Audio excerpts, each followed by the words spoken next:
Good morning, students.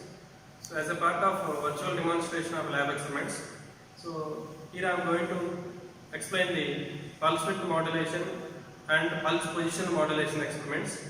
So, we can do both at a time in a single kit as a single experiment also. So, here before going to understand all these things, first of all we need to know what is a PWM and a PPM and what will be the waveforms of PWM and PPM modulation signals. So first we will see that, and later we are going to observe what are the circuit connections and how to observe the waveforms in the CRO and then how to analyze. So here, if we observe these waveforms clearly, there is a message signal which is generally a sinusoidal signal, and instead of a carrier signal, here we can clearly observe there is a clock signal. This is the main difference between analog modulation versus pulse modulation. So, pulse modulation techniques are called as PAM, PWM, PPM. Analog modulation techniques or continuous modulation techniques are simply AM, DSB, SSB, FM, etc.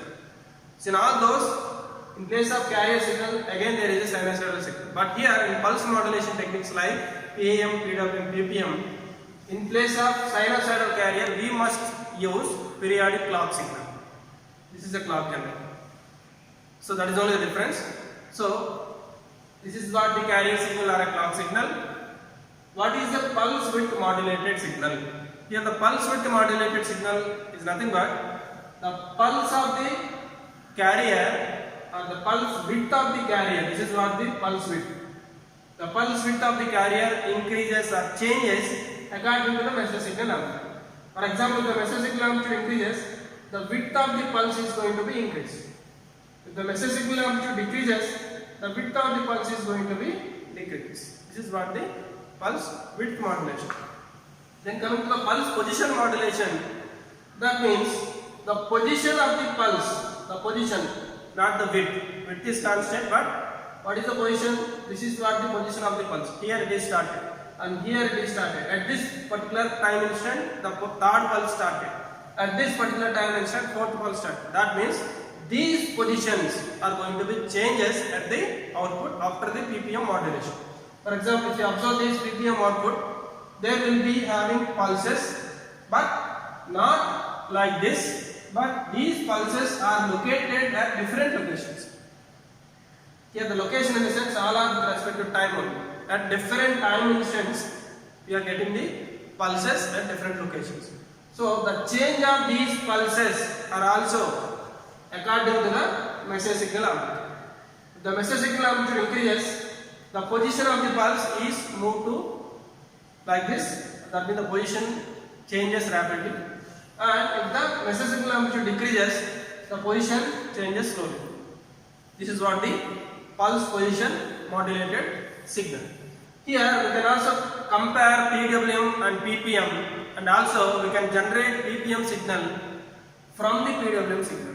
So in the kit also we can able to generate both PWM and PPM in a single circuit or a single kit. So we can compare this PWM and PPM.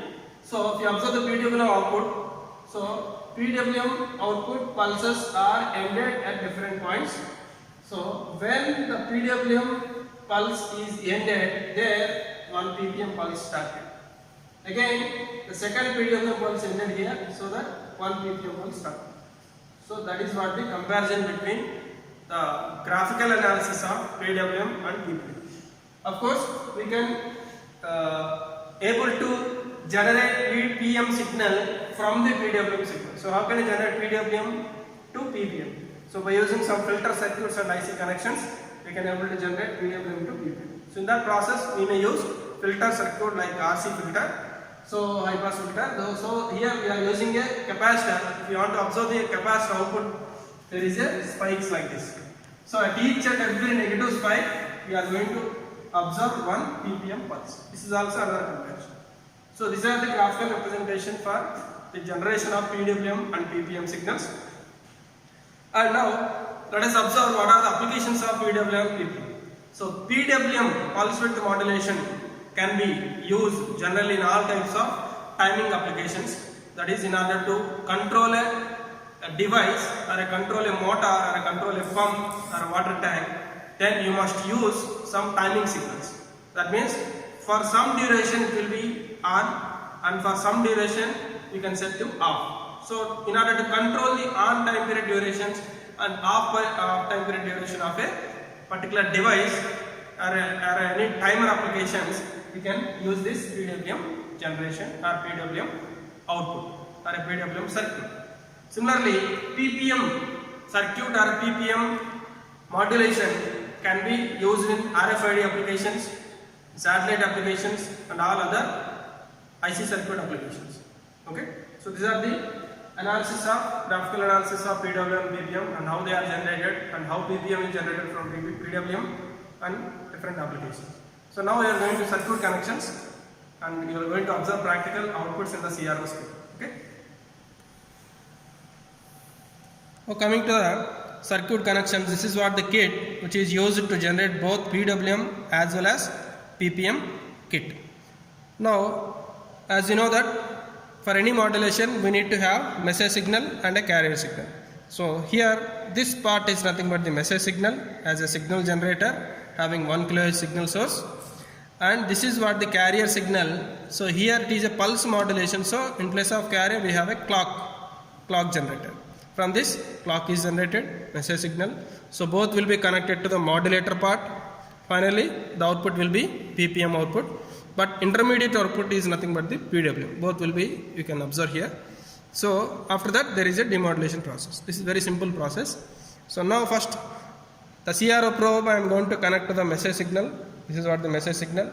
So in the CRO screen you can clearly observe there is a message signal. It is a sinusoidal wave. You can able to observe amplitude, time period and frequency of this message signal. Of course you can able to adjust the amplitude also. You can change the amplitude in the kit. So next observe the clock signal.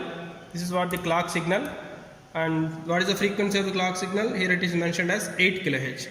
So it is a fixed value 8 kHz clock signal. So you can say it is a clock signal or a carrier signal. So as you know that frequency of the carrier must be high compared to the message signal, so it is always high. 8 kHz is very high compared to 1 kHz. Now coming to the circuit connections, so it is very simple connections. Connect the message signal to the one of the input of modulator and carrier signal to the other input and observe the modulated output. Here what is the modulated here? There are two modulations we can observe here, PWM and PPM. So here it is clearly mentioned that PWM output at this particular pin TP2, if you connect this CRO probe to this particular point, then you can clearly observe the PWM output. You closely observe the CRO screen. In that you can clearly observe there is a width increased here and less width pulse here, more width pulse here. That means the width of the pulse is going to be changes according to the message signal amplitude. So of course you can easily compare with the message signal and how message signal increasing and how the pulse is changed, pulse width is changed. So this is the intermediate output. You can clearly observe the PWM generation or PWM output. Next, after this there is a filter operation. So here we have a capacitor. If you observe the capacitor output, you can able to observe the spike waveform. So based on this negative spikes, where the negative spike is there at this particular instance of times, your PPM pulses are going to be generated. Now finally I am observing PPM output. In this PPM output you can clearly observe there is no change in the width of the pulse. All the width of the pulses are same, but where the pulse is started is going to be changes. The position of the pulse is changes continuously like this. Okay, so these positions can be taken as the reference for the negative spikes in the capacitor output or the negative trailing edges for PWM output. Based on the references you can observe the PPM output.